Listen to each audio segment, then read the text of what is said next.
ошон үчүн баарыбыз аракет кылалы. Ошон үчүн достор дагы бир жолу сураңыз. Келгиле, биз муну аягына чыкпайынча кетпейли, туралы, аягына жеткизе эле. Но почему так долго журнал несут? Он же вон там, может, мы сами сходим за ним. Вы хотите в комплексе до этого попросили? Я попросила. Берите журнал, Журнал, давайте смотреть журнал, да. Потом, ладно, у тебя хорошо получилось, конечно, очень эффектно. Просто давайте всегда, друзья, вот вы сейчас говорите, вот, ты сразу подай к сомнению всю работу, которую мы делаем 4 года. Реформа, да? Я считаю, что у нас, не считаю, я знаю и уверена, и это дело моей тоже ответственности, да, жизненной. У нас абсолютно достигнута достоверность голосования. Иначе бы не было такого бешеного подкупа, если бы не имели голоса ваше значение. Поэтому, ладно, прежде чем ты говоришь, уж да, это в Беларуси, ты не сравнивай Белоруссию. Когда я встречаюсь с белорусским председателем ЦИК, она говорит, зачем ты приехала? У вас, вы впереди планеты всей. То есть даже просто давайте не будем затрагивать, да, и не надо тут аналогии проводить. Ладно, давайте так, вы что-то попросили, да? Я хочу это тоже. Мен мыйзамдуулук боюнча жана мисалды айттым эжеке. Ошол боюнча макул токтоло турган болсок, ал дебат кылбай эле коелу, элдер турат. Бирок жана эки нерсени карайлы. Бул нерсенин жоопкерчиликти алдым деп атат, жоопкерчилик алып жана эки нерсени чечип. Давайте избавимся от эффектных выпадов здесь. Давайте будем искать решение вопроса, потому что эффектно выпадать результаты не приносят. Нуржан Не приводят. Нуржан, мы не хотим, я сейчас хочу вот один вопрос, да, искать решение. Вы сказали, вот если условно партия приносит какие-то документы, вы в течение 24 часов рассматриваете их ошибки, потом уведомляете, да, это очень либеральные законы, мы это поддерживаем, но что по поводу 18.00, потому что цифры очень тяжело переиначивать, цифры, они есть цифры, и ими невозможно играться. Что по поводу 18.00? Вы вот завтра, вот 24 часа пройдет, и вы можете сказать, что, ну, в принципе, для Кыргызстана 18.05 условных это нормально. Я это так понимаю. Возможно, я ошибся. Чем мы Можете будем исправить. гадать? Я же не стояла здесь, да? В 17.55 или 17.58 приходил кто-то, да? Да, мы сейчас будем Мы смотреть видео. ждем камеру. Вот это мы посмотрим и все вместе сделаем вывод. А мыйзам боюнча 18.01'де тапшырылса документтер. Ал албаш керек. Четке чыгып. Ал албаш керек. Жоқ, мыйзамда 17.59 екен.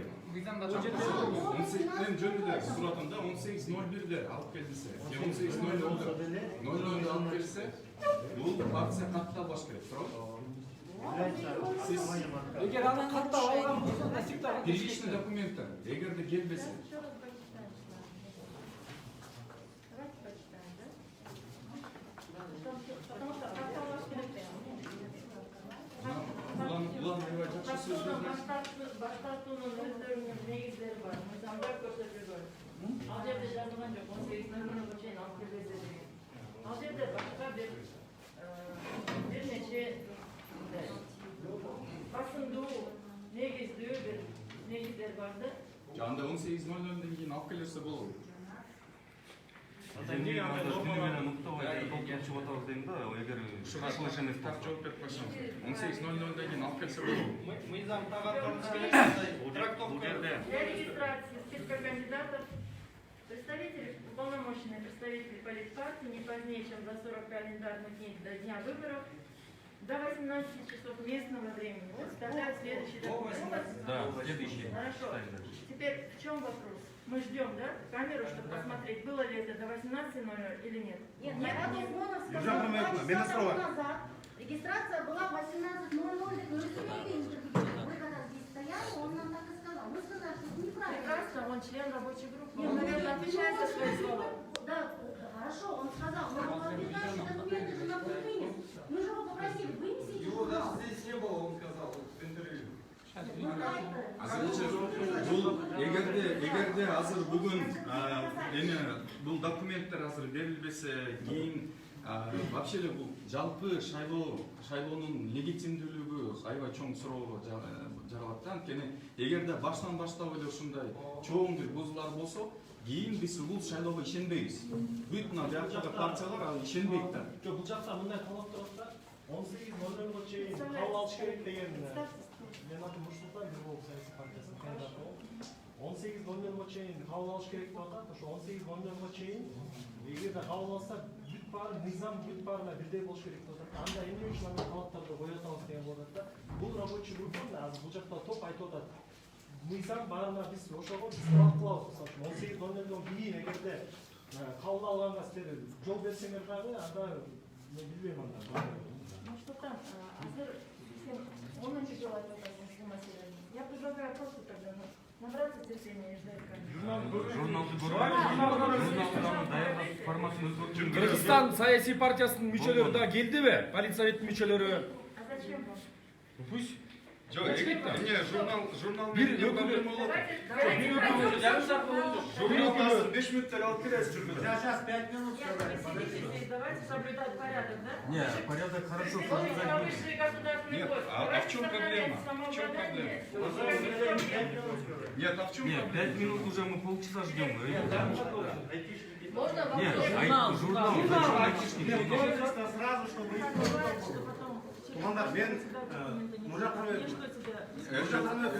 Это воспринимать как угрозу, что ли? Нет. А почему вы Я ко мне говорю, так так говорите? бывает, да, что у кого-то что-то не подписано. Бұл конституциялық низамда жазылған 24-ті саат 18:00-ге чейин документтер тапшырыш керек. Бизге кайсы партия жөнүндө сөз болгон бул маанилүү эмес. Бирок эгерде биз мисалы оппозициялык партиялар эгерде 1 мүнөт кечиккенде Борбордук шайлоо комиссиясы мен ишенем бизди шайлоодон четтетпек. Биз ошон үчүн ямын бардыгын эске алып туруп биз 1 күн мурун тапшырдык. Бардыгын. Бул жерде бир эле суроо. Кайсы партия экени бизге маанилүү эмес. Бирок бул жерде ар бир партия келип документтерин тапшырганда дээрлик 30-40 мүнөт 1 саатка чейин убакыт кетет. Анткени талапкерлердин саны 100-150ге чейин жетет. Аны ар бирин карап чыгыш керек. Биз азыр бул жерде Борбордук шайлоо комиссиясы стратегиялык объект. Алардын киргени, канча убакытта документ тапшырганы мисалы. Бул видеокамерада барып тартылган. Эгерде көрсөтсө, бул коомчулук үчүн эң мындай ачык айткан адилеттүү шайлоо болуп ишенет. Эгерде аны көрсөтө албаса, башкача кылып. Бул жерде бирден суроо. Эгер көрсөтсө биз баары рахмат айтышыбыз керек. Туура болуптур, бизден катачылык кетти. Бирок ушундай таза шайлоо талап кылышыбыз керек, дешибиз керек. Азыр видеозаписти көрөлү. Биздин ыйгарым укугубуз бар, аны текшергенге, коомдук комиссия түзгөнгө, депутаттык комиссия түзгөнгө биздин толук ыйгарым укугубуз бар. Буга мыйзам жол берет.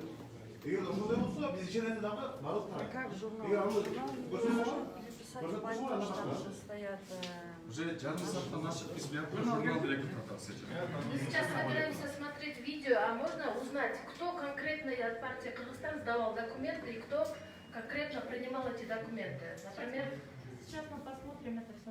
Хорошо, давайте журнал. Здесь, когда вот мы, например, днем давали вот в этом кабинете, каждый раз вот члены рабочей группы то выходили, то заходили вот сотрудники, да, то есть конкретные люди, можно, да, узнать? Здесь велась камера, да? Съемка велась, когда мы сдавали? Форму 2 можно посмотреть? Форма 2 есть? Еще что-нибудь хотите посмотреть? Форма 2. Жоқ, мен қарасаңыз, бияқа қараңызшы. Список. Азыр мындай болот да. Заполненная печать. Давайте по порядку, да? Вы сказали, список хотите кандидатов. Мы сейчас все вам покажем. Мы же ждем камеру.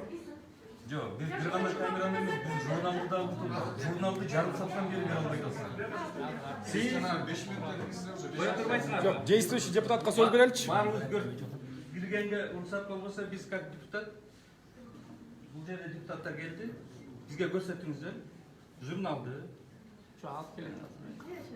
Сайт, жанагы сиздердин сайттарга 5 минуттун көрү вводить эткен списыгыңарды, камераны. Кайсы малды? Порталды көрөбүз. Көрсөтпөйсүздарбы? Во сколько партия Кыргызстан нажала на вот этот список кнопку на портале? Во сколько они нажали? Потому что портал мы все заполняли. Относительно портала, да? Относительно портала это предусмотрено постановлением, и там четко указано, что кандидаты сдают три формы, да? 3 формы, в том числе в электронном виде. Да? Электронные формы используются для того, чтобы быть источником информации для избирателей, да? Мы делаем о вас плакаты, делаем портал «Балакет». И второе, электронные формы используются для проверки представленных данных через систему Тиндук. Проверяется судимость, проверяется, ты же персональные данные, там, действительность паспорта и так далее. Да? Поэтому насчет того, что электронный, сколько там выдвинут, не выдвинут, я вам скажу, может быть, и не только кто-то там еще может забыть назвать выдвинуть, да? Главное, что мы видим, что в систему они введены. Форма 2 partiyalar bu başka mesele, almayla mesele, özgür Başka mesele. mesele, да. Bizge aslında partiyaların saat 18:00'ga çeyin tapşırdığı Atatürk tapşırdığı. Tapşırmağanın sayıdan çeken şey bol. Урматтуу Жанар мырза, берде биз эртеден бери эшикте калып отурган жерибиз жок. Биз ошону талап кылып, мынакей Шайнабековага саат 11:52-де жолукканбыз. Биз ошол жерден 2 гана талапты койгонбуз. Ошол талапты алып карабыз деп биз азыр күтүп атабыз. Мына видеону күтүп отурабыз. Кичине тыштан тургула да журналды күтүп атабыз. Ушул жерге алып келгиле, болбосо кетпейбиз деп отурабыз. Жок, биякта уже жарым сааттан бери 5 Жарым минут саат болуп отурат, атты. Жарым сааттан Силер жаңы эле келиңер, биз жанатан бери отурабыз. Уже минут Кандай чын эле Алтын эшикке сайыпчыбыз. Айтмасы бар. Жоқ, өзі аман бол, журналға 5 минут керек. Жок, улам эле ошол суроо кайталанып атат да. Алып келбейсиңерби? Каяктан алып келесиздер? 2 сааттан бери талап кылатышты булат. Ошентип конкуренция, мыйзамдуулук, эң негизги Mazlum мыйзамдуулук. Türkiye'de komiser düşmüyor. Var mı partiyalar ödülleri? Мен мен андайды түшүнөтүм. Давайте не будем. Егерде кабыл алганбыз, Потому что 18:02-де кабыл алганбыз, сами ишке себя кетер. перетеривают. Мыйзам боюнча Занимает мыйзам боюнча кетебиз. Нет, то, что тянут журнал, вызывает большое недоверие. Журнал стоит на ресепшн, взять, принести 2 минуты. Siz мага айтып атасыз конкуренция деппи? Да. Бұл жерде мыйзамдуулук сакталыш керек. Баарына бирдей кийим, Баарына бирдей. кийим Ошон үчүн мен бул жерде отурам, Алтынбекти. көрсөтпейсизби? Биз үйдөн жаткан жерибизден бул бизге чалып жазышты келгиле деп, анан келдик. Показывают. Saat 6'dan beri saat 1 oldu. 1 oldu artık. Подождите, я вам ответила на вопрос. 7 saatte sizde bir de kağızlarını görsetmeye yetasınız. Камера готова, камера. Журнал сначала покажите ее. Журнал Явно, вы же увиливаете. Мы же просим элементарно кусочек бумаги. Это не видеоматериалы. Они должны быть у вас. Цифровизация жылғы ма биыл? İşe ne öyle güzel? Рисовали они уже. Что там, почему такая задержка идет? Нет, журнал Там регистрации. что, mesela монтаж делается, да, или что? Жетишпей атасына. Соблюдайте, пожалуйста. По очереди. Кичине маданияттуулукту сактайды. Шайнабекованын келгенде 1,5 саат болду бияка киргенинечи. Какую-то бумажку. Саламатсыздар, менин атым Эсен Момункулов, мен бирок партиясынан кандидат болуп баратам. Нуржан Кармабеков, 2015-жылы ушундай эле окуя болгон, эсиңизде болсо керек. Мен сиз менен сүйлөшкөм. Демократ партиясы болуп туруп бизде 10 күн сиздер каттаган эмессиздер, ушундай эле маселе. Мен 16-жылдын 27-июндан баштап иштейм. 15-жылы мен. Биз бор кеңешке барышканда мен сиз менен өзүңүздүн кабинетиңизге да ар бир ГШКнын мүчөсү менен сүйлөшүп чыккам. Эсен муну балким келип мен сизге айтайын. Ошол ушундай окуя болгон. Биз ошондо тапшырганбыз документтерибизди. Убагында тапшырганбыз, бирок толук эмес болуп калган. Ошондо биз ушул жерде мен 10 күн ушул жерде жүргөм, ар бириңиздерге кирип чыккам. Ошондо ушундай маселеде бизди каттабай атайын бир жыйын өткөрүп туруп, ал жерде комиссия кол көтөрүп туруп, ушундай маселе чечилген да. Азыр бул жерде биз айтып атабыз. Болушу мүмкүн, толук эмес болушу мүмкүн документтер. Бирок бул жерде мыйзамда так көрсөтүлүп турат. Саат 18:00-га чейин тапшырылыш керек деп. Эгер башка партия болгондо ушундай мамиле болобу эле, болбойбу эле. Биздин азыр сурап аткан нерсебиз ошол эле. Анан ошону так көрсөтүп бере алсаңыздар, биз сиздерге чоң рахмат айтабыз. Урматтуу кесиптешке, сиздер түшүнбөй атасыңар. Убакыт атайын чойлуп атат. Убакыт атайын чойлуп атат. Журнал деген бул эми. Бұл видео эле, видеону шашпай монтаждап атканыңызда бизде деле мындай эме жок. Муну ар кандай эмеси болуп видеону ары бери. Бирок журнал деген бул расмий мөрү басылган, расмий ишки документ. Ар бир партиядан бирден өкүлдөрү өздөрү басып баралы журнал кайсы жерде болсо өзү барып көрүп келели. Саат 6-да кирген болсо Список покажите, журнал покажите. Кимге айып отурсуз? Боз уже бүтті же. Жасап қойшы уже. Ишенбейбиз деп эле айткыла. Жасап. Бирден өкүл шайлайлар өздөрү басып барат ошол жака. Мында реформада мейли мен барайын.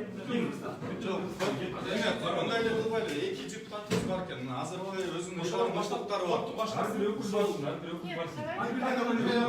Бир партиядан бирден өкүл бар.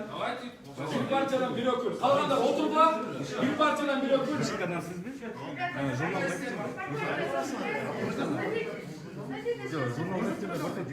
Садитесь, сейчас принесут. Садитесь. Бир партиядан бир өкүл, эки депутат жогу баштап келбейди. Здесь подождите.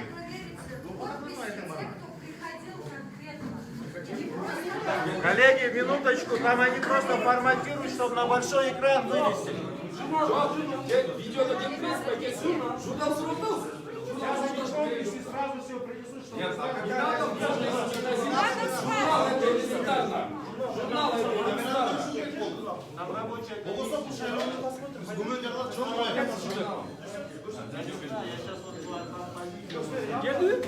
Видео келди, видео, журнал келди. Видео келди?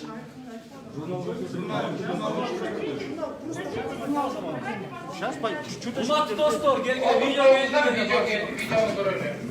Сол видеону тартыңыздар азыр. Отуруңуздар, видеону көрөлү.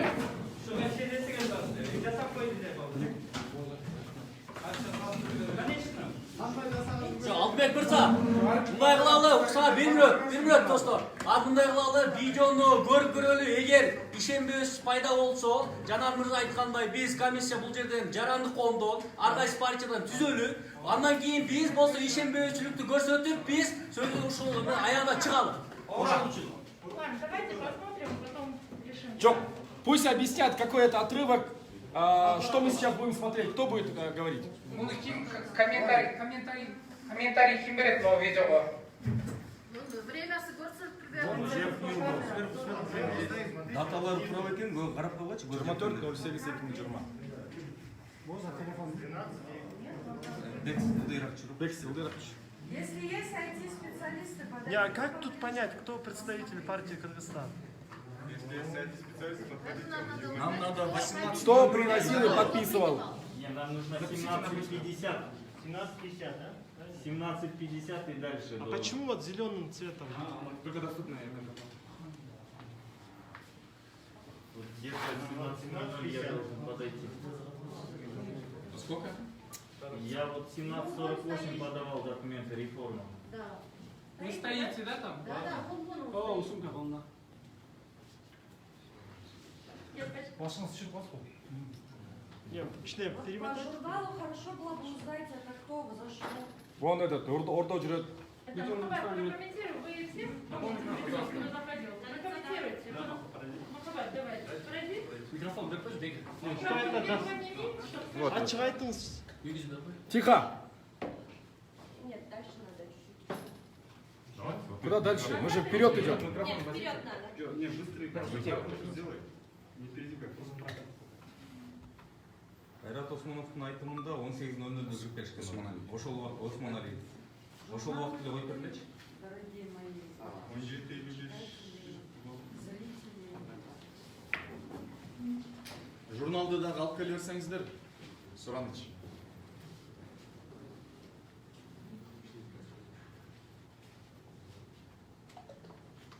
А Кыргызстан саясий партиясынын ким регистрация кылды эле? Регистрация была, коллеги. Жок. Ким кабыл алды? Документтерди кабыл алып кат берилет ар бир партияга. Рабочий группа ким? Сиз барсыз бечи? Сиз көр.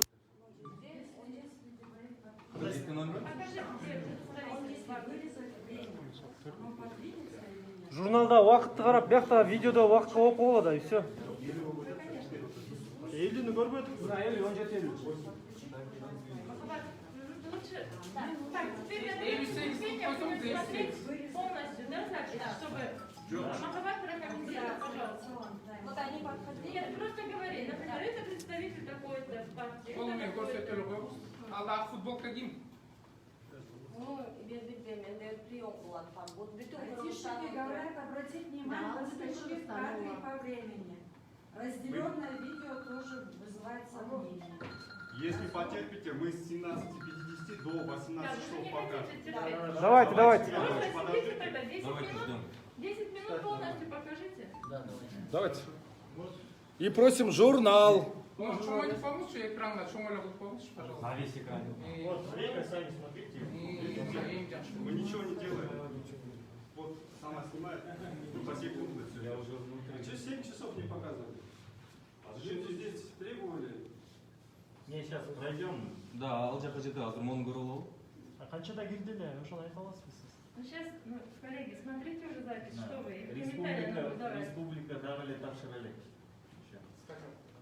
Надо сказать еще, что многие зашли пораньше, но тоже до 6 сдавали, да? Например, bütün Kırgızstan başka 2 jarımda gelген, да? Бирок алар болсо чуть позже, 1 saat, 1,5 saat, потому что башында принимали, андан кийин саат 6да ровно эшик жабылды, прием болгон жок да. Иштеген болсо, силер өзүңөр уполномоченныйлар, здесь был, они видели. И я выходила, например, рабочая группалар, каждый принимает, эки партия киргиле, анын аркасынан эки партия киргиле деп айтып аткам да, чакырыпчы. Партиянын күнүле ардак и бери карай бияка. Кыргызстан болсо 6га уже бияка 6га чейин 17:56 Кайрат Осмоналиевдин айтуусу боюнча 17:50 чалып атат да. Биздин документтер даяр эмес деп чалып атат да. Жок, Анан биз сурай беребиз Кайрат Осмоналиевчи, 10 мүнөттүн ичинде чалмадан жетип келип калдыбы депчи. Ошон үчүн сиз тактап берсеңиз, азыр ушул айткан сөзүңүздү дайындап көрсөтсөңүз, убактысындагы кайсы адам Кыргызстан партиясынан өкүл болуп келип, сиздерге документ тапшырышат. Анан сиз Кыргызстан партиянын документтерин сиз кабыл алдыңыз, э? Рабочая группа кабыл. Жок, ким конкретно кабыл алды? Мен болсо чакырып келдим. Жоқ, мындай адамдар тургандар, журнал видеону токтотуп туруп, журналды алып келбейдикпи? Өкүм светка кылбайдыкпы? Жо, светка кылбосок жөнүндө. Биринчи муну жасап бүттү, анан журнал жасап бүтүш керек. Ошону көрөсүз. Лекенин Кыргызстан эмне келип атат? Саат эмеде. Алар канчада бар? 5:53. 17:53. Можете свет выключить вот этот? Свет точно баспа. Болду. Шуну тартып алып алат. Дагы өзгөрүп кетишпи? Мне кажется, надо на экспертизу. Насколько она... Независимая экспертиза нужна. Азыр И по бумагам, и по лицу. Анан могу видеонун копиялары керек полностью. Копиясы бар да уже. Маселе видеода эмес. Документти талап беришкен.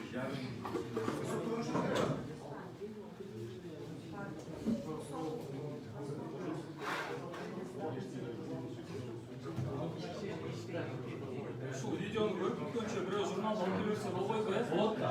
Ошону алып берсе болобу негизи? Подожди, все досмотрят. Нет, азыр 56 мүнөт өткөндө киргендик. 56-да кирди. 56'da çakırmam dedi mi? Kustura var. 56'da girgen mi? Нет, без ребят, смотрите, эшикке киргенде 6га чейин кто зашел, мы все Понимаете, да? до 6 мы посещали.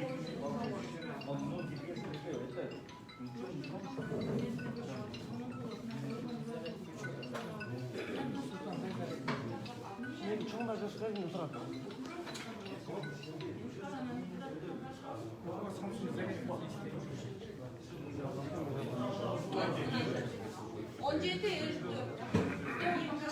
Кто? Дима. И время вот посмотрите, во сколько.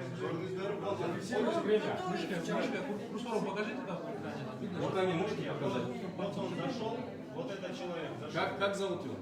Вот, как зовут его уполномоченного Кыргызстана? Материалы в руках. Он у него в руках. Дальше мотайте. Вот он, видите? Белый, да? Вот этот. Как зовут его представителя? Так, максимально можете приблизить его, чтобы фотографировать хотя бы? Журналды алып келип берип койбойсуңар бе, бана журналыңар. Ошо видео мен журналды чогалтып келип беребиз деп атпадыңар беле? Ошону даже. Журнал 5-6 адам кетти, бирок журнал келген жок. Кандай? Журналымызда 5-6 адам кетти. Жок, журнал берет депчи. 5-6 Жок, адам келген жок да, журнал видео коелу, киргенге чейин койсоң. Келсин бул жака. Видеону коюп бересиз. Азыр карап турсаңдар, ушул киши келет. Дальше видеону. Дальше көрсөтчү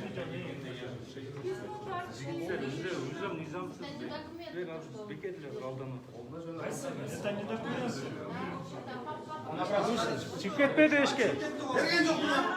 Келген жок Хайрат Усманалиевич, Аевай, он Аевай. сказал, что ему позвонили где-то в 17:50. Ну И вот. сказали, что у них документы не готовы, имеется в виду не полные. Ну вот смотрите, он сейчас как раз телефон Зашел заформовал. и как раз позвонил в это время. Тот человек, на которого указывали, он решил не В заходить. тот момент у него в руках документов не было даже. Вот он ушел. Это не он. Ушел уже. Бизде Телефон сүйлөшүшкө. бизде мисалы үчүн тиги атамекен партиядан 3 коробка документтер келген да. Чоң коробка. Эмон биле калгансыз экен. Ошону да көрөлү. Уже 56. Что, закон говорится о Скачок значении. жок. Нет, вы по секундам смотрите. Нет. Элүү алты болду мына кирелик. 56'dan da çok. 160 кишинин документи абдан Көлөмдүү болот. Конечно. Биздики мына Же сиз берген жоксуз да? Эгерде 18:00-дан кийин келсе, мыйзам боюнча эмне болот? Чечилет. Чектелет, шайлоодон чектелет. Мыйзам боюнча. Кабыл алгандарға чектелет. баарына бирдей болуш керек мыйзам. Снимай. 18:00га чейин келген адам. Документ емес та мынау. Это не документы. Это не документ. Это дело номера, ребята, болбойт бул. Пустые папки. Расшивательство. Эрте комментарийден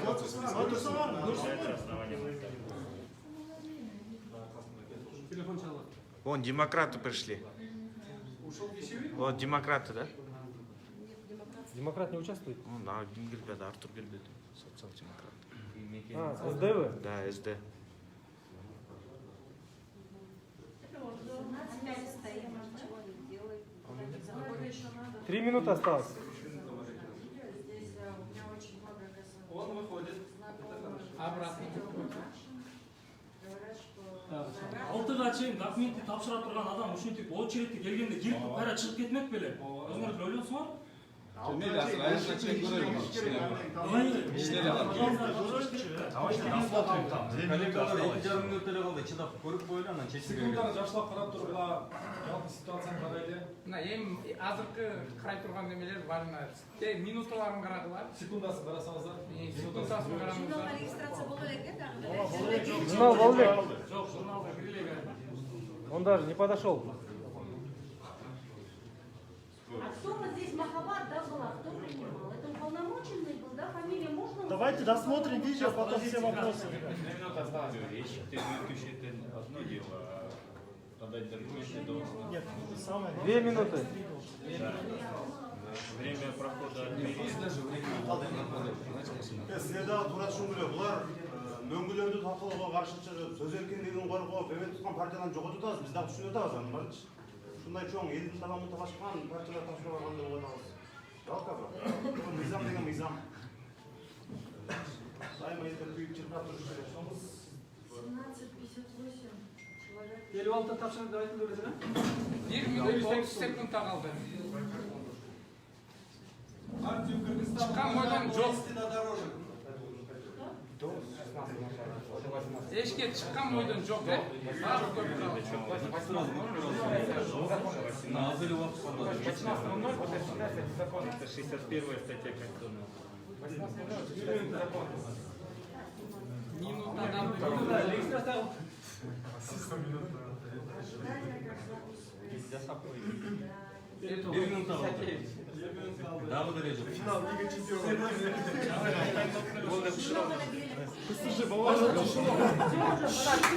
Тишина, ребят, коллеги, тишина, акырындап. 11 запускается, 12. Ушул моментте тарсаңар. Алардын латын көтөрүп Гири продат коя турган. Документini sal. Регистрацияга Без документов зашел. Обратно уходит. Азыр цик эшикти жабабы, караңызчы. Saat 6'da. Цик эшикти жабабы, алтыда көрөчү. Осталось. 20 секунд. Обратный счет. 1, 2, 3, 4, 5, 6,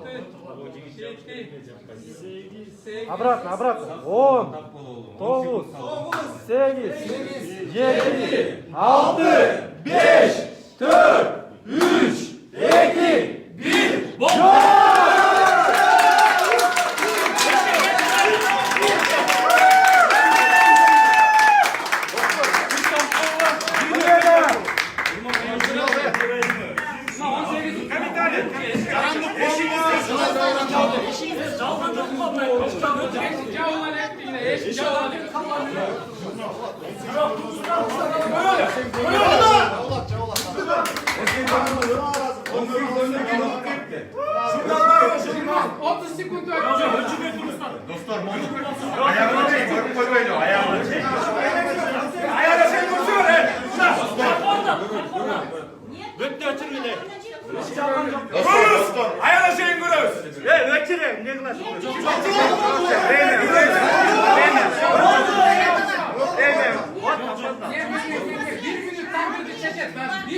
Даже 1 секунд мы замда там будет чечет. 1 секунд. Biz уже 1 minut күтүп койдук. Siz ayttınız bu. Yeter, Zakoşki yaptırdık. 6'dan öp ketdi. 1 minut sürdü. Мына 1 minut өткөн.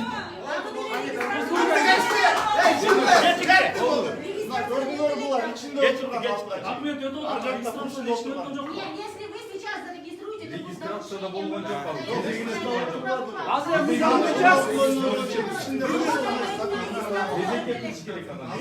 турбайт эшиктин ичинде болсун. Biz geceke gelip duruyoruz.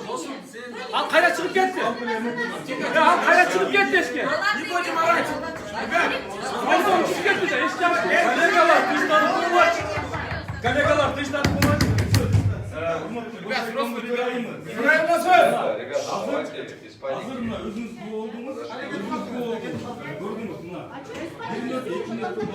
Все, давайте акырындап турайлы уган. Мне кажется, там часы спешат немножко. Қандай чара көріш керек? Қашан жеп керек? Yine eş dam деле жабылып элек 2 minut өткөн. Тыштан урматтылар. Боршайкомду коюнчу турайын, да? Эмне деп айтат? Урматтуу коллегалар. Урматтуу коллегалар, давай тыштан коелу. Эми мына барын видеону көрдүк. Эми борбор иштери Кыргызстан дальше. Кыргызстан көрдү. Мекеним Кыргызстан дальше. 2 minut өткөн. Документтер дейм. Вон, занесли. Кийме? Мекеним Кыргызстан. Мекеним Кыргызстан. Мекеним Кыргызстанбы? у них еще разборки есть. Экинчи? Здесь разборки тоже. Смотрим. Демек эки партия жетишкен жокпу? Экинчи менен Кыргызстан партия. 5 minuttuk. Ulan dedi 1 saat, 1,5 saat bugün gelip Кечиресиздер туугандар, мен комментарий берип койсом болобу? Шашын алып атет, БШК аппараттын кызматкери болгон. Мен саат 16:00-да ылдый түшкөн болчумун. 18:00-да кечиресиздер, 18:00-да ылдый түшкөн. Охранник жигит деген байке бар. Ал менден сурады, саат 18:00 болду, эшикти жаба берейин деп. Мен саат караганда 18:00 ровно болгон. Мен аны өзүм жоопкерчиликти өзүм мойнума алып айта алам да. 18:00-да жабылган. Могу камеранын сааты туура эмес болушу мүмкүн.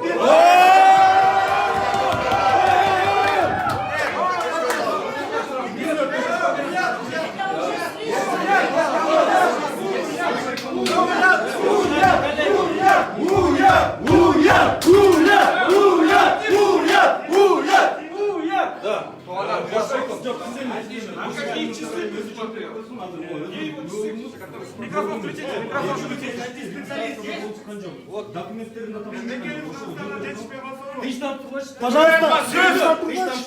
Тихо! Тихо! Тураева сөз, пусть прокомментирует сейчас. Все присаживаемся, ждем, давайте Успокоимся, ребят. Айтурин.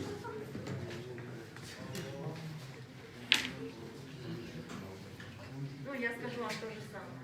Рабочая группа приняла документы, у нее есть время, она должна принять решение о поступлении, не поступлении, принятии, не принятии документов. Поэтому я прошу, чтобы в соответствии с законодательством дали Центральной избирательной комиссии и ее рабочей группе это время для того, чтобы определиться с принятием, непринятием документов. Рабочая группа, Центральная избирательная комиссия, коллегиальный орган. Рассмотрим эту запись в коллегиальном порядке на заседании Центральной избирательной комиссии. Примем соответствующие Мы требуем, чтобы из гражданского общества тоже был. А что там рассматривать? 18:00. Давайте так. Вот, например, наш заведующий отделом МИГТ. Он говорит, на сервере на 2 минуты сколько? На 13 минут. Мы в этом не верим уже. Рабочая группа Кыргызстан А почему не сказали? Вначале почему не сказали? Что впереди время? Сейчас просто почему не сказали?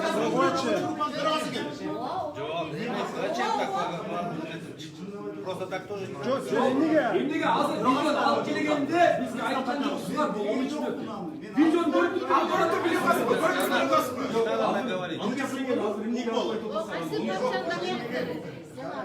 Урматтуу достор, азыр эч кандай аттануунун, шылтоонун, угуунун кереги жок. Биз бул жерде видео тасмалар көрдүк кечигип келгенин. Бул жерден регистрациядан да өткөн жок. Бул жерде биз билебиз, шайлоону керек болсо президент кол койбосо дагы конституция шайлоону өткөрүүгө алып келет. Ошол сыяктуу биз бияктан сурабай эле баарын мыйзамга такашыбыз керек. Биздин конституциябыз бар, биздин мыйзамдарыбыз бар. Ал жакта демек 18:00 дедиби? 18:00 бир эмес бул жерде эки партия кечип атат. Алардын шайлоодон четтетишин талап кылышыбыз керек. Эгер четтетилбесе мына жакта сунуштар болуп атат.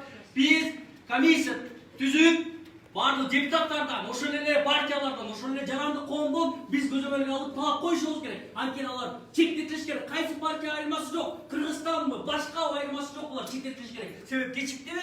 Демек ошол чектетилиш керек. Жок,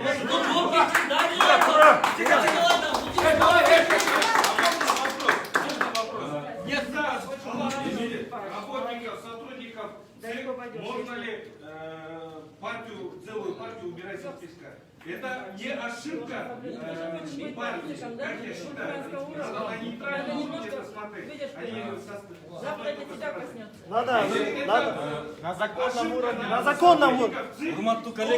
Они должны нести ответственность. Ребята, давайте без паники. Есть же компетентные органы, пусть проверят технику и так далее. Время может действительно уже не... Ну, ваша позиция понятна. Давайте времени не терять на споры.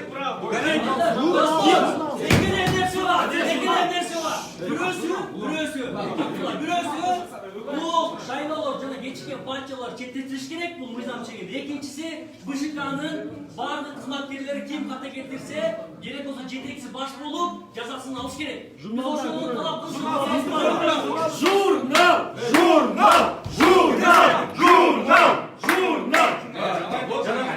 Ребята, ну...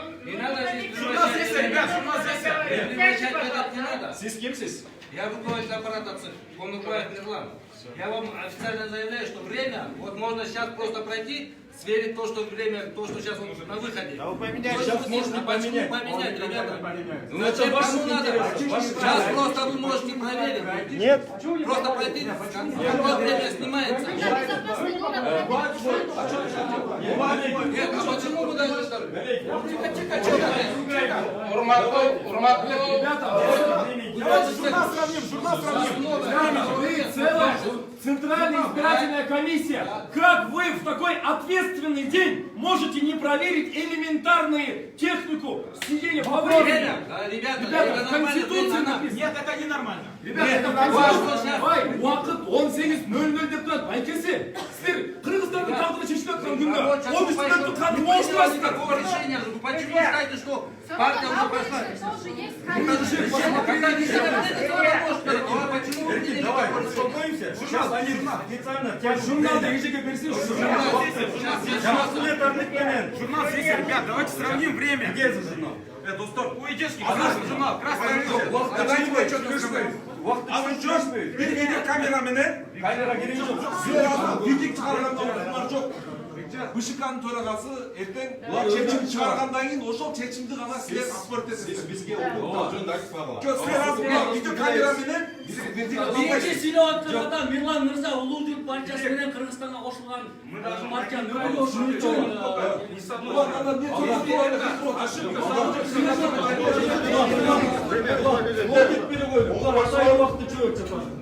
Jurnaldı böyle. Jurnal veringizler. Jurnal.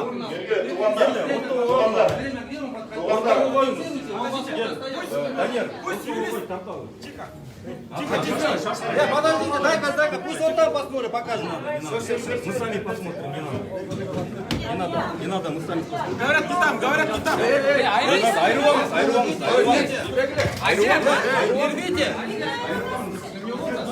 Не надо журнал. Документи цикл мүшелеріне эксектінер. Маданиятулукту көрсөтпөйсүңөр. Маданиятулукту көрсөтүп, азыр көрсөтчү. Дайте журнал быстрее цикл. Да.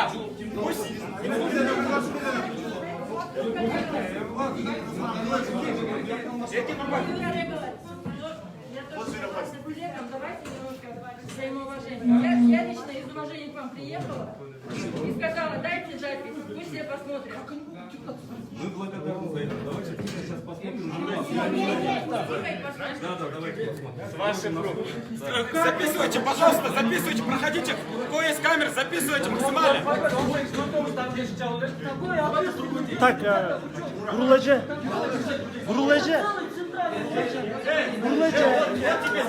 Вы же помните? Иди проверяй, вы же помните?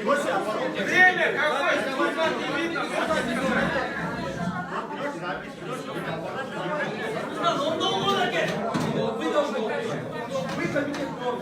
На сколько минут, ребят? 59 минут. Бул деген немеге журналга мындай чийип жазганда болбойт да негизи.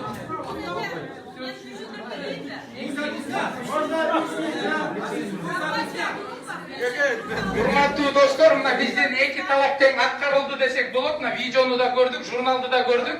Эки факт бар экен, Кудай буюрса эртең БШК өзүнүн чечимин чыгарсын. Ошого жараша мына бизде юристтер отурат. Сот аркылуу маселени чечелип, эти азыр ысылдашкандын кереги жок. Точка.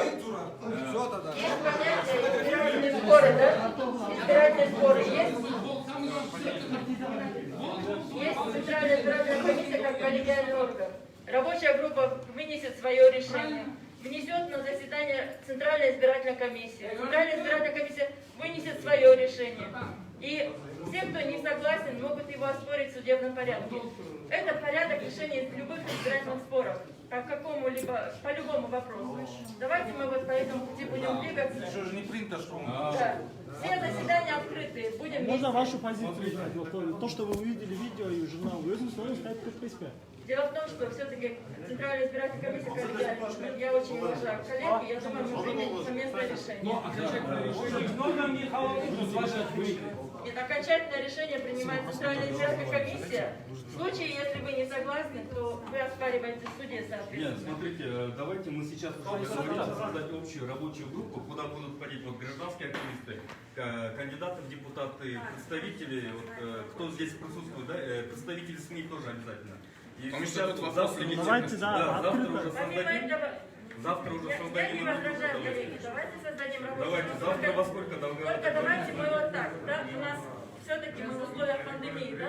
Давайте вы дадите представителей, чтобы у нас не было вот такого столкновения, да. Каждая партия чтобы мы могли будет друг свои друга решения. задать вопросы, услышать. Иначе вот, смотрите, у нас не конструктивная сейчас встреча идет. Хорошо, согласен. Но я согласна, что мы можем создать рабочую группу и вместе смотреть этот вопрос. А можно? Пожалуйста, участвуйте в рабочих Дорогие друзья, сейчас самый главный документ это список партий от Кыргызстана. Если вы получили, можно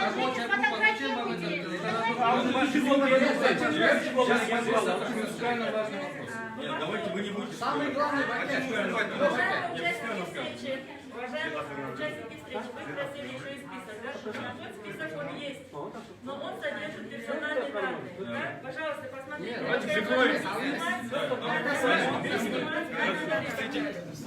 Все камеры положим. Уберите камеру. Уберите камеру. Нет, сейчас берите камеру. Да, можете не увидеть. Это персональные данные. Да. Вы сами сейчас закон нарушаете. Убираем камеру, ребята. Вы сами сейчас закон нарушаете, требуя закон. Улану верите, да? Улану верите? Улан с этой стороны будет смотреть? Можем сделать так, давайте просто зачитаем фамилии, не будем персональные данные. Да, зачитайте фамилии, имена. Мы не можем фамилии зачитать, просто Улан. Почему не можем? Ребята, ничего не зачитывают, завтра они начнут суд подавать. В чем проблема? Мы можем без проблем зачитать своих партий.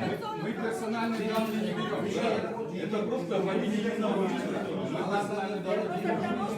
Если есть паспортные данные, то это персональные. Ребята, выбираем это окунь вода.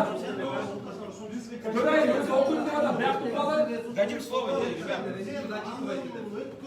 Нет, давайте так, я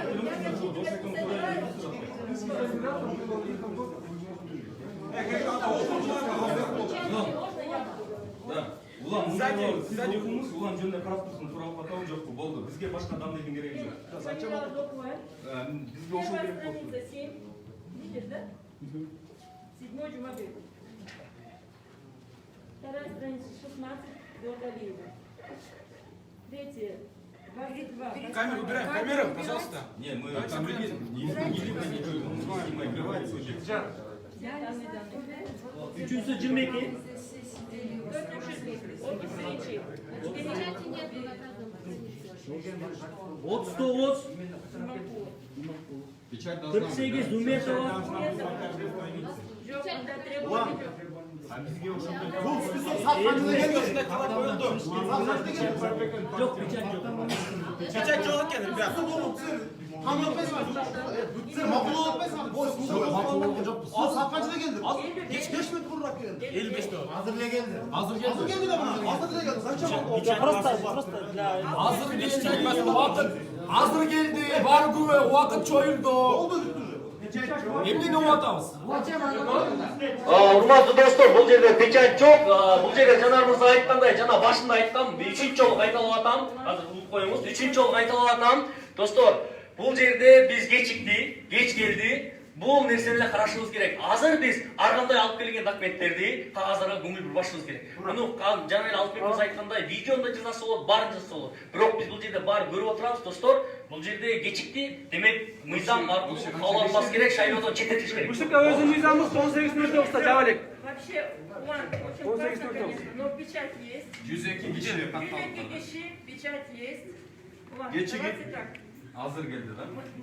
Hazır gelген жоқ. Бизге ким кепилдик берет? Бул документтер азыр келип келген жок. Алып келдик. Ал камераны көрүп, ал камерада документтер келген жок. Порталга кирип, порталдан распечат болуш керек да. Анын ГВТси да башкача болот. Азыр эле келген достор. Документти менен басып, кеч калгандан кийин Мыйзам 18 минутта болса канча? Коллеги,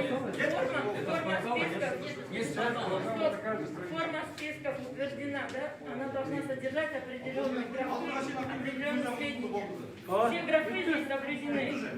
Сведения национальных школ, Калданбайбыз. образование. Калданбайбыз. Калданбайбыз кетти. С уважением говорят, слушайте до конца. Пойдете вы как слушать. Нет, реформа. Давайте соблюдать, я понимаю. А что соблюдать? Соблюдать взаимоуважение. Давайте, я уважаю. Ребят, давайте тихо. Жана сүйлөшкөн боюнча эле кылалам да. Эртең рабочий группага комиссияны түзөлүп, бардык өкүлдөрдөн түзүлгөн бирден өкүл шайлансын. Кайсы убакта жолугалы, кайсы ушул жерден жолугалы, ошону такташып алалы азыр эле. Анан дагы бир нерсе, ушул видеону ар бирибиз, ар бир партияга дагы жок дегенде бир өнү бергиле бизге. Көчүрмөсүн биз алайлы. Ошол негизинде биз дагы өзүнчө Бирок азыр ушул видеонун алдында экспертиза жүрүш керек. Анткени мен буга чейин айттым, 18:00 болчу, бул алдыда деп. Ошону текшериш үчүн обязательно экспертизаны жүргүзүш керек да. Силер менин калпты чыгып атасыздар. Мен калп айткан жокмун. Өзүң айтып атпайсыңбы аны? силерде 18:09 болуп турат, дагы да жабыр элек да бирок. Мы говорим, Ашып болгону ала айтып да 2 мүнөт. Куйчу, дальше көрөбүз, дальше койчу. Дальше койчу. Дальше койчу, канчага чейин жабылбайт көрөт экенбиз. Дальше койчу, канчага чейин кете берсин. Эмне алып чыкпайсың? Текшерсеңер, Кыргызстан партиясынан кийин да партиялар келет. Ошо партиялардан сурайлы, саат канчада келген. Могу видеону карап турсаңар, Кыргызстандан кийин да партиялар келет. Ошо партиянын мүчөлөрү биякта болсо, тактап сурайлы. Канча саат канчада келген. Азыр видеону да айткан жокмун да, ачыгын айтып атам. Кыргызстан партиясынан кийин азыр партиялар келет. Ребята, почему вот он очень эмоционально, мой заведующий юроотделом или там заведующий КП выступает? Они тоже за честные выборы, понимаете? Они тоже за честные выборы. В отличие от вас, мы просто не можем делать, потому что как человек могу просто... Да, просто для них тоже понятие совесть, честь не последнее. Поэтому давайте... В отличие от нас, да? В отличие от многих вас, потому что... Нет, вопросов... Представители власти... Держитесь.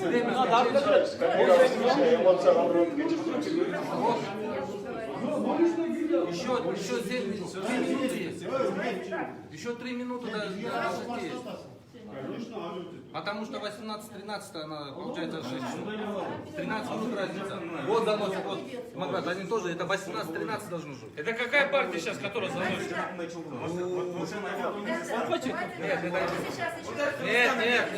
Возьмите запись.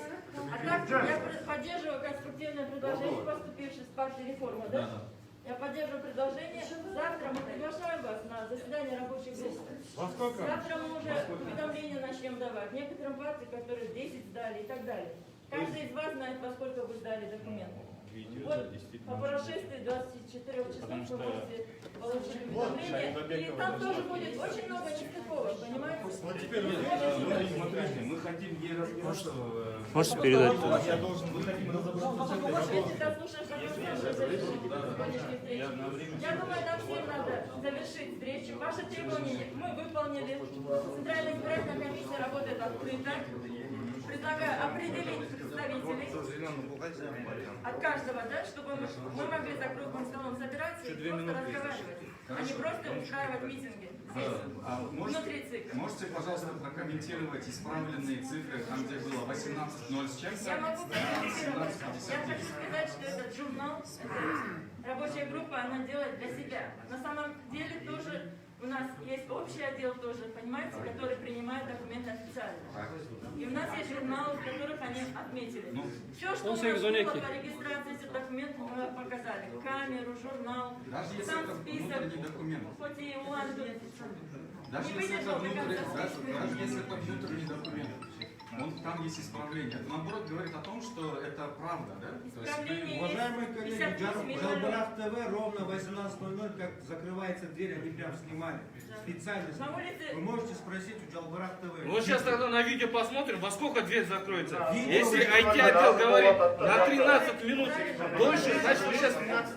Да, сейчас полминуты осталось на видео. Досмотрим. Давайте как раз правильная логика. Досмотрим. Если 13 минут разница есть, то здесь видно. Давайте присядем. Да, присядем.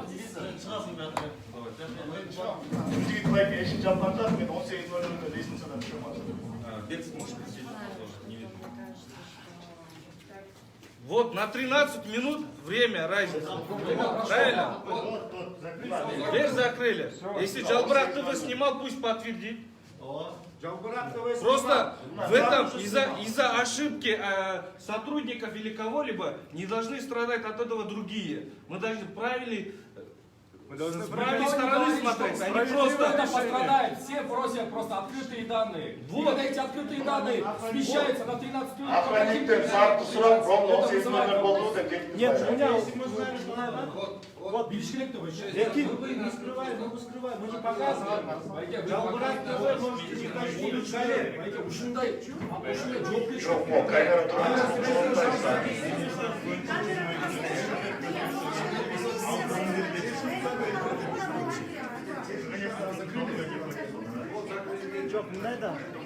Значит, видео подтверждает то, что айтишник говорит, что на 13 минут разница есть. 18:00 на реальном времени она закрылась, а на видео на 13 минут дольше. Соответственно, партия Кыргызстан, я думаю, что она успела. В любом случае, в журнале там есть исправление. Да, есть исправление. Это факт. В журнале есть исправление. Все зафиксировано. Вам же только что сказали, это рабочая бумага. Какая разница? Какая разница? Почему вы перед тем, как показать видео, не осведомили нас о том, что видео может быть на 13 минут? И именно цифру 13 вы говорите. Уважаемый, я такой же гражданин Кыргызской республики, как и ты. Я не работаю на ЦИР, я свое конкретное мнение. Почему на каждой странице нет печати?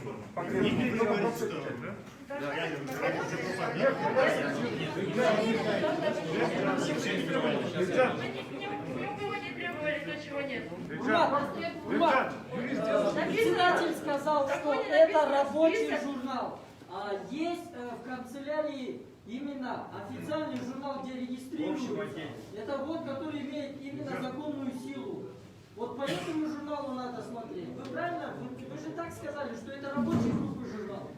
Я просто, да, я говорю, что рабочая группа фиксировала для себя во сколько, потому что есть требования по времени, понимаете? Здесь исправление, Махабат сама прокомментирует, есть исправление здесь или 0, или 59, да, вы исправили? Сама прокомментирует. Да, еще раз Махабат принимал. Нет, мы 18:00, они исправили его на 59. Как вы сами заметили, да, по камере, да, до 18:00 все представители партии успели зайти.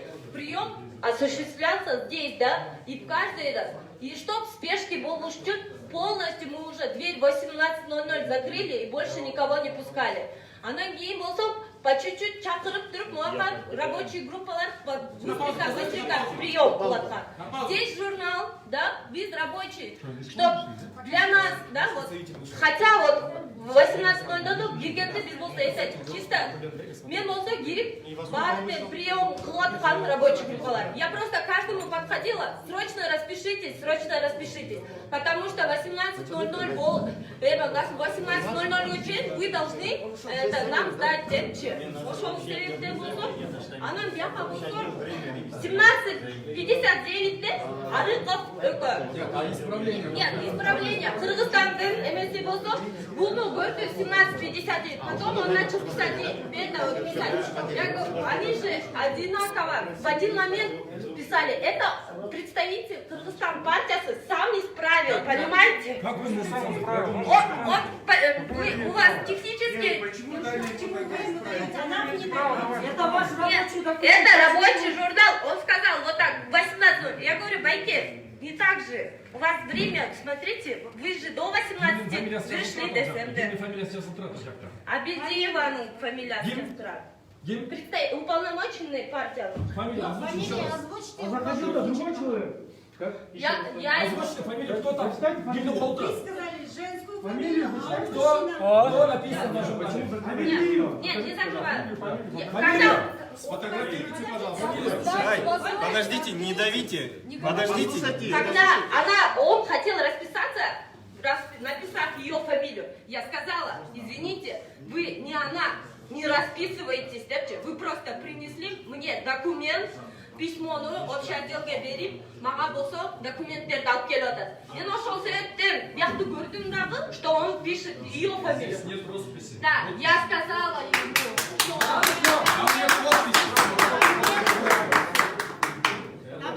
Слушайте, это рабочий журнал.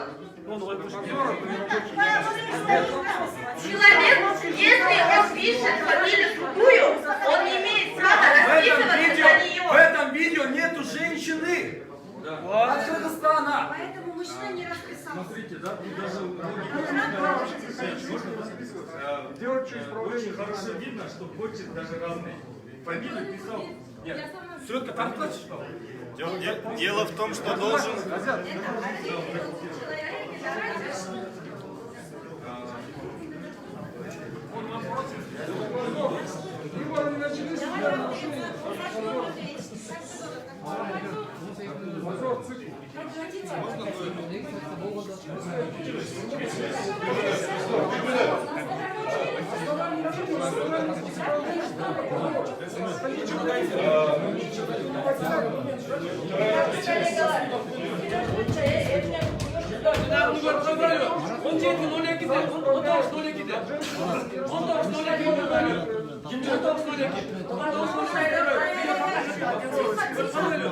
Bir minut dostlar, bir minut. Sizin adınız kim? Eceke. Eceke, sizin adınız kim olur? Mahamat Ece, siz mizan türünde abdan tuğra kazanlarını unutursunuz. Al adam özünün familiyasını жазған жоқ, siz kol koydurgan жоқсыз. Мыйзамда siz циктин өкүлдөрү бул жакта толугу менен таза деп ойлойм. Бул ката кол койгон жок киши 17:59-да келип атат. Демек мыйзам боюнча ал партия документтери ЦИКке мен атым кечиресиздер. Арген Кулбатов, Чоң Казак партиясынан. Демек Кыргызстан партиясы шайлоого катышууга мүмкүнчүлүгү жок. Анткени кол коюлган жок. БШКга документтери мыйзам түрүндө уже тапшырылбайт. Биз ошол орайда талап эртең Кудайым буйрса өзүңүз айткандай эмеде чогуу алабыз. Бүт жаштар күбө болобуз. Чоң рахмат. Азыр ызычуу кылып кереги жок. Могу видеону мүмкүн болсо бир-эки өкүл калып тартып алып барыбызга таркап. Оригиналымды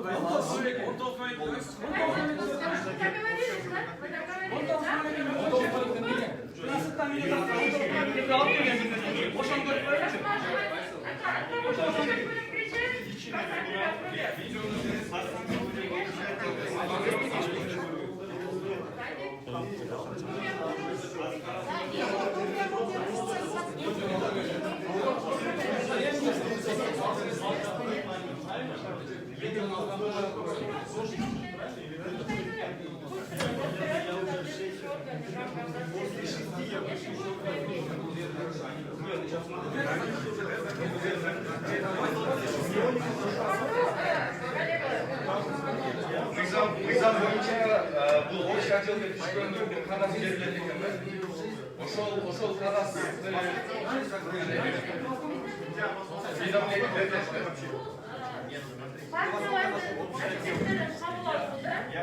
Ар бир партияга иштөө мындай өтүрүү берилет.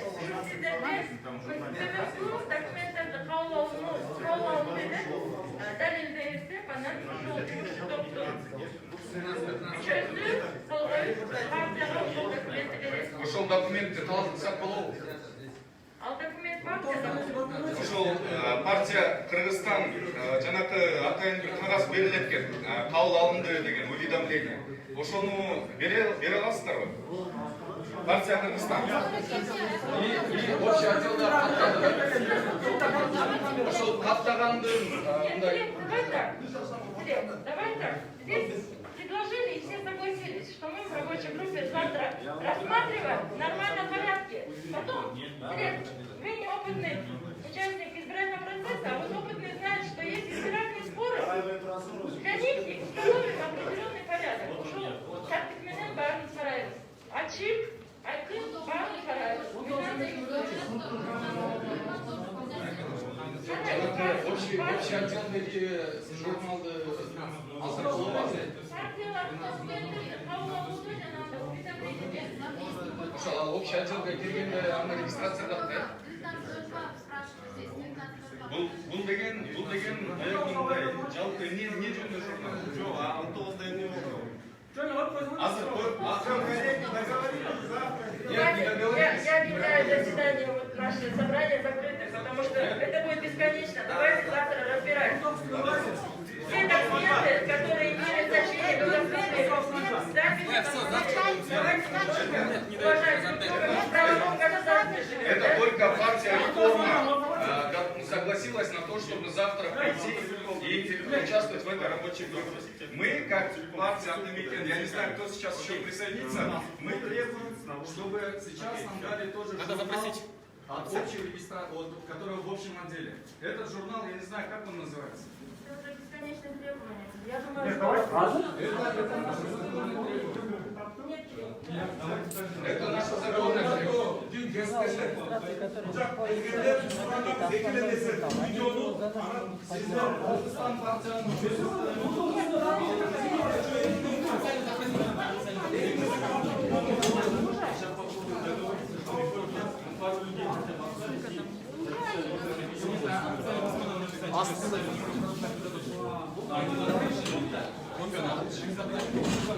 Kim kopyanı alalım? Kimge kopyanı? Alamaz. Bütün Kırgızstan. Hazır бармайсыңар, басып бересиздер. Он тоже нормально görüş келет. Документ ошондо келген, он тоже келет. Так фейсбукте жүрөт. Возьмите видео и посмотрите.